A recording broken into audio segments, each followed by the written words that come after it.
Hey folks, Brendan from Bluelight here. Now, if you're applying to join the police, at some point, it's very highly likely that you're going to get asked, why do you want to join this force? Now, in so many videos I've made before, I've talked about why do you want to be a police officer? Because so many of you give cliche-ridden, vague answers that tell the interviewer nothing. Now, another question that often gets asked either at application form or interview stage is, why do you want to join this force? So this morning, I've been doing some one-to-one coaching with someone who wants to join North Yorkshire Police. And I do believe that one of the questions they ask is, why do you want to join North Yorkshire Police? The answer they gave was about how they live in the area. They've got local connections. It's a good, safe community, a low crime rate. They want to be part of this county still so that their next generation, the children, can grow up here. That was it. That was it. Now remember, if you've got an interview that's 45 minutes long and you're going to be asked 8 or 9 questions, do the math. That's about 5 minutes per answer that you need to give. So it needs to be an answer that's really, really detailed, and simply saying, and I've heard this so many times, I live here, in a long way round, but basically I live here, it's not enough. And then coming up with the other cliches, the other why do you want to join this police force cliches are, it's a diverse area, there's rural and there's urban, it's multicultural, I feel as though the values of this force match my values. No, just no. Again, cliche ridden and vague and not telling me anything about what makes you tick. So here's a couple of things I would do, not all the things, reserve that for those people who I'm coaching and supporting, but for those of you who are watching this, just to get you thinking, I'd like you to think about the force that you're applying to. What is special about it? What is it about their leadership? What is it about their culture? What is it that they're trying to achieve that fascinates, inspires, and motivates you? That's the first thing I'd start looking at. And the second thing I'd do is I'd speak to real police officers and find out from them what it is they love about the force. Not about being a police officer, but what they love about the force. What is it that inspires them, that motivates them, that excites them, that would excite you, that would motivate you, that would inspire you? Now, this is really important, folks, and you might be thinking, I don't know any police officers. Well, track them down.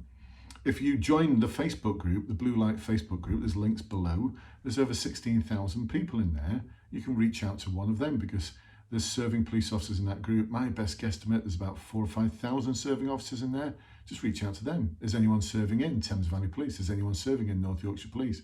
I guarantee someone will come back to you, and then you can ask them questions about what is it like? What do you love? What is it you're not sure about in terms of this force? What would it need to do to improve to make you love it even more? What do you like about the culture? What do you like about the teamwork? What do you like about the energy and performance of the force? Just ask loads of questions about the force, and then you've got something to talk about why you want to join that force and not the neighbouring force. At the same time, I think about the neighbouring force. What is it about the neighbouring forces that aren't attractive?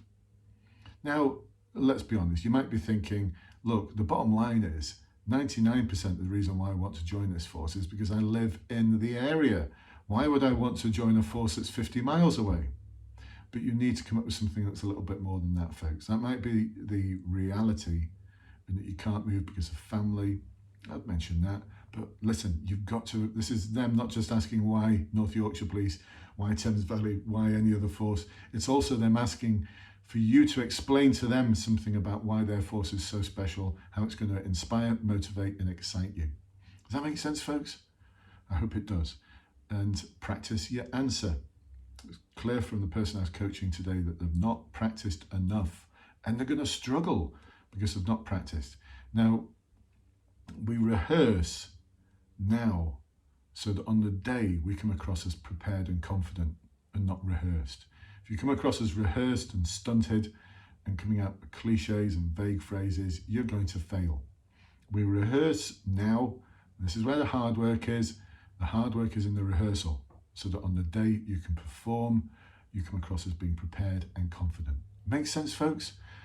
I know it makes sense, but so many of you, when I speak to you during my coaching sessions, the big webinars or interactive webinars I'll do with 15, 20 people. When I ask people, how many of you have been actually practicing the answers to these questions, invariably it's a small percentage. We've got to up that, folks. Come on, we've got to create a culture of taking action.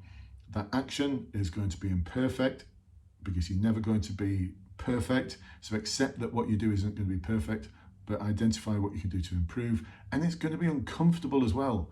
It's always going to be uncomfortable because you're stretching yourself and you're trying something new and you're challenging yourself. So be prepared to take that uncomfortable, imperfect action on a daily basis. And like I said, on the day, you'll reap the benefits, you'll reap the reward, which is passing your interview. That's what we're after, isn't it, folks? All right, well, listen, I hope that's been helpful for you, and I shall see you at the next video. I'll speak to you soon. Bye-bye for now.